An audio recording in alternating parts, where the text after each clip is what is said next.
आज अपन बात करेंगे रिप्रोडक्शन इन फंजाई, यानी कवकों में जनन। कवकों में जनन जो है वो 3 टाइप से हुआ करता है, जिसमें अपने 2 टाइप डिस्कस कर लिए हैं। जो पहला टाइप था वो था वेजिटेटिव रिप्रोडक्शन यानी कायिक जनन, जिसके अंतर्गत कवक का कोई अंग या शरीर का भाग जो है वो नया कवक में रूपांतरित या बदलता था, जिसमें अपने इम्पोर्टेंट तरीके जो पढ़े हैं वो हैं बडिंग है, फिशन है इत्यादि। इसके अलावा जो दूसरा प्रकार था जिस पर अपन कहा गया था असेक्सुअल रिप्रोडक्शन, जिसके अंतर्गत अपने डिस्कस किया है कि कैसे एक स्पेसिफिक स्ट्रक्चर बनती है कवकों में, जिसे अपने कहा है बीजाणु। एक स्पेशलाइज स्ट्रक्चर जिसका का पर्पज होता है जो है spreading and formation of new fungus, कि वो अलग होके अपने पेरेंट से अलग होके नए कवकों का निर्माण करना। यहाँ जो बाहर का वातावरण यानी कंडीशंस हैं काफ़ी इसमें इम्पोर्टेंट रोल अदा करते हैं, यानी कंडीशन फेवरेबल या फिर कंडीशंस अनफेवरेबल। इसमें अपने 5 टाइप के बीजाणुओं के बारे में डिस्कस किया था।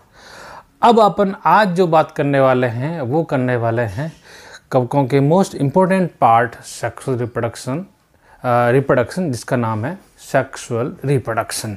सेक्सुअल रिप्रोडक्शन का यहाँ ये मतलब है कि अब इसमें कवकों में युग्मकों का निर्माण होगा या युग्मक संलयन होंगे और जाइगोट बनेगा। ठीक है, तो अपन डिस्कस करते हैं sexual reproduction in fungi. Sexual reproduction, लैंगिक जनन इन फंजाई, काफ़ी इम्पोर्टेंट एस्पेक्ट है ये। हम कुछ मोस्ट स्टेप्स के डिस्कस करेंगे। सेक्सुअल रिप्रोडक्शन का मतलब जो है अभी अपने कहा था कि इन्वॉल्वमेंट ऑफ गैमेट्स या formation of gametes and fusion of gametes, यानी गैमेट का बनना, ये इंपॉर्टेंट एस्पेक्ट्स हैं इस सेक्सुअल रिप्रोडक्शन। यहाँ जो कवकों में जो सेक्सुअल रिप्रोडक्शन है उसमें अगर हम बात करें तो 3 स्टेजेस हैं, 3 चरण हैं, 3 स्टेप्स हैं, जिसमें फर्स्ट जो पहला चरण है उससे कहा गया है प्लाज्मोगेमी। इंपॉर्टेंट एस्पेक्ट है, इंपॉर्टेंट स्टेप है प्लाज्मोगेमी। सेकंड जो स्टेप है जिसे अपने कहा गया है कैरियोगेमी, हम डिस्कस करते हैं सबको, karyogamy. And third one that is meiosis. ये 3 डिफरेंट स्टेजेस से सेक्सुअल रिप्रोडक्शन होता है कवकों में। तो पहला है प्लाज्मोगेमी, कायिक काय का संलयन। दूसरा टाइप है कैरियोगेमी, का मतलब है केंद्र का संलयन। और तीसरा है न्यूनकारी विभाजन, अर्थात जब जाइगोट बन जाएगा तो उसके तुरंत बाद वापस कवक जो है अगुणित तंतुओं में बंट जाएगा। ठीक है, तो कैसा होता है अपन इसको डिस्कस करते हैं। तो सबसे पहला जो लिखा है आपने प्लाज्मोगेमी। प्लाज्मोगेमी का मतलब है either fusion of two protoplasm.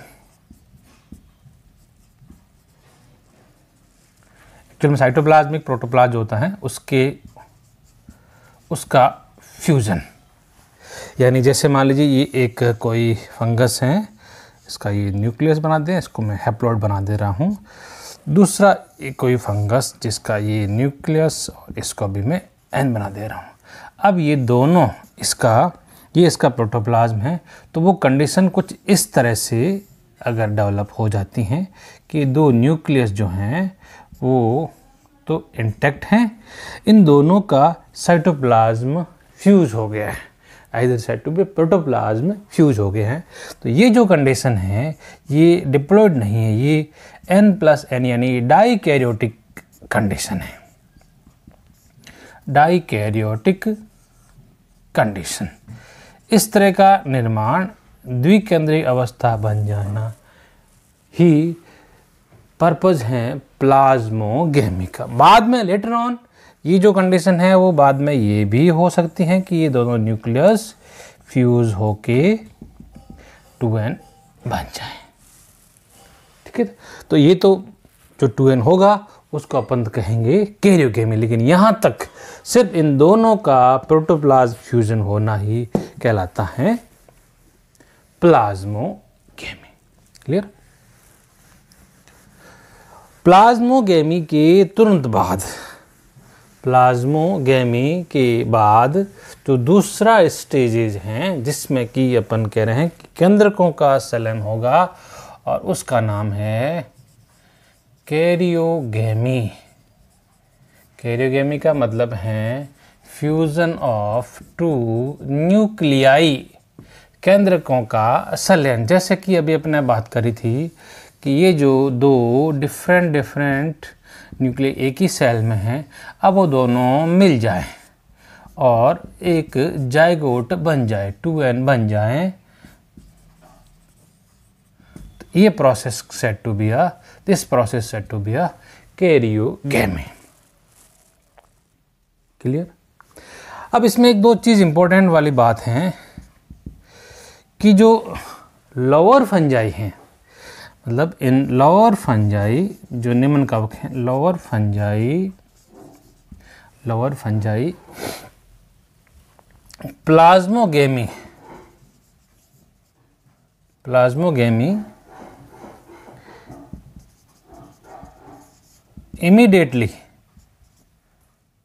immediately followed by karyogamy. क्या मतलब? देखो इंपॉर्टेंट है और कई एग्जाम में पूछा जाता है कि निम्न कवकों में, जैसे कि जाइगोमास्टिस में, निम्न कवकों में ये जो प्लाज्मोगेमी हुआ है उसके तुरंत बाद कैरियोगेमी हो जाता है। निम्न कवकों में प्लाज्मोगेमी के तुरंत बाद कैरियोगेमी हो जाता है। इसका अर्थ ये है कि वहाँ पर n+n अवस्था नहीं बनती है, जबकि जो हायर फंजाई हैं, higher fungi plasmogamy is not immediately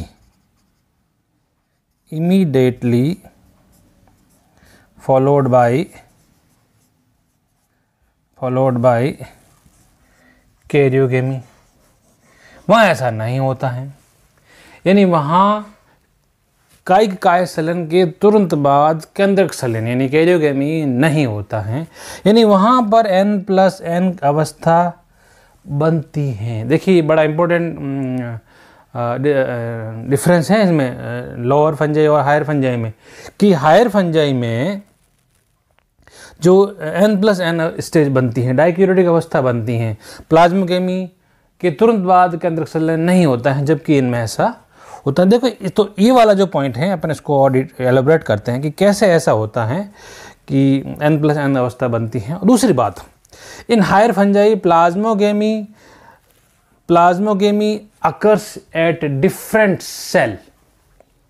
Plasmogamy occur at different cell and at different time, whereas karyogamy also occur in different cell and different time. यानी इन दोनों के बीच में कोशिकाओं का अंतर है कि ये एक जगह, यानी एक जगह तो प्लाज्मोगेमी होगा तो दूसरी जगह कैरियोगेमी होगा, और इन दोनों अवस्थाओं में समय का भी अंतराल देखने को मिलता है। तो इसको अपन थोड़ा वापस एलोबरेट करते हैं। तो ये वाले एक एग्जाम्पल लेते हैं किसी उच्च कवक का, हायर फंजाई का, जिसे अपन ले लेते हैं एगेरिकस, जो कि एक बेसिडियोमाइसीट्स का मेंबर है। एगेरिकस में इसको डिस्कस करते हैं। एगेरिकस में क्या होता है कि ये जिसमें ये मान लीजिए दो डिफरेंट मोनोकैरियोटिक माइसिलियम बना रहा हूँ मैं। मोनोकैरियोटिक का मतलब होता है एक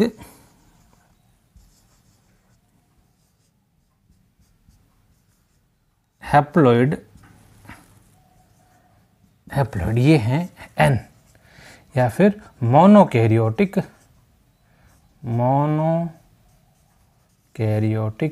हाइफी या माइसिलियम।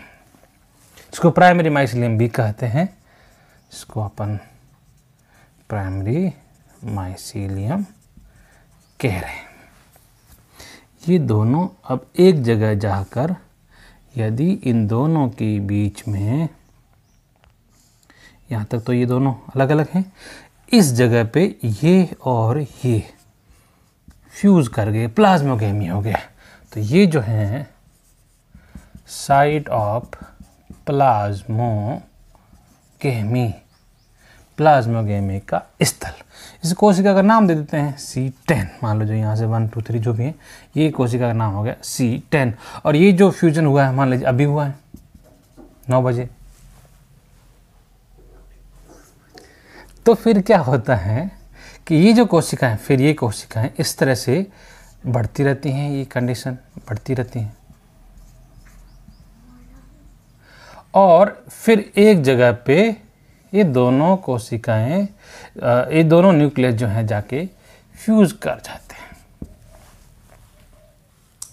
ये जो फ्यूज कोशिका हैं इसको कहते हैं बेसिडियम। बेसिडियम यानी बेसिडियम एग्जैक्टली क्या है? Site of karyogamy, site of karyogamy and, अच्छा इसी के अंदर मियोसिस भी होगा यहीं पे। तो ये मियोसिस का और कैरियोगेमी दोनों का स्थल है। इसको देते हैं C20, कोशिका नंबर 20, और टाइम मान लेते हैं 9 PM, रात का टाइम। यानी इसमें और इसमें टाइम देखो कितना, 12 घंटा का फर्क हो गया। यानी ये डिफरेंट साइट हो गई और डिफरेंट ही क्या हो गया? टाइम हो गया। तो ये जो प्रोसेस है it is said to be a plasmogamy. इसको कहते हैं सोमेटोगेमी, सोमेटोगेमी यानी दो सोमेटिक सेल का फ्यूजन। तो देखिए अपन बात कर रहे थे कि जो उच्च कवक हैं, हायर फंजाई हैं, उसके अंदर प्लाज्मोगेमी में और कैरियोगेमी में स्थल अलग अलग होते हैं, समय भी अलग अलग है। ठीक है, ये मोनोकैरियोटिक हाईवे हो गया, तो ये हो गया डाइकैरियोटिक हाईवे।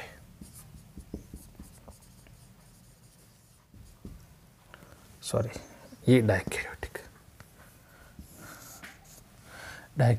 हाईवे, ये तो डिप्लॉइडी हो गया। ठीक है, तो ये अपने अभी बात करी हैं कवकों के सेक्सुअल रिप्रोडक्शन की, जिसमें अपने 3 इंपॉर्टेंट स्टेजेस डिस्कस किए हैं। पहला पॉइंट है प्लाज्मोगेमी, जिसके अंदर 2 सोमेटिक सेल या 2 प्रोटोप्लाज्म का जो है सलन होता है, और दूसरे स्टेज में अपन ने बात करी है कि उसके केंद्रक सलन होते हैं, और तीसरे स्टेज में जो है वो होगा, अब अपन तीसरा डिस्कस जो है वो करेंगे मियोसिस। तो सेक्स रिप्रोडक्शन का जो 3rd स्टेज है वो है मियोसिस। ये 3rd स्टेज। मियोसिस का मतलब है तुरंत फॉर्मेशन ऑफ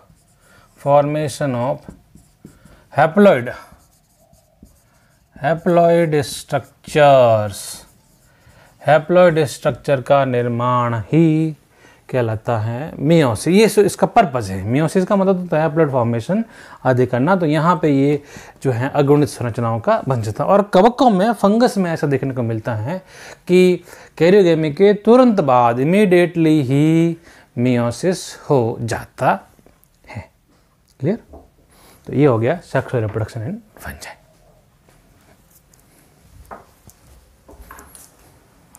गोबर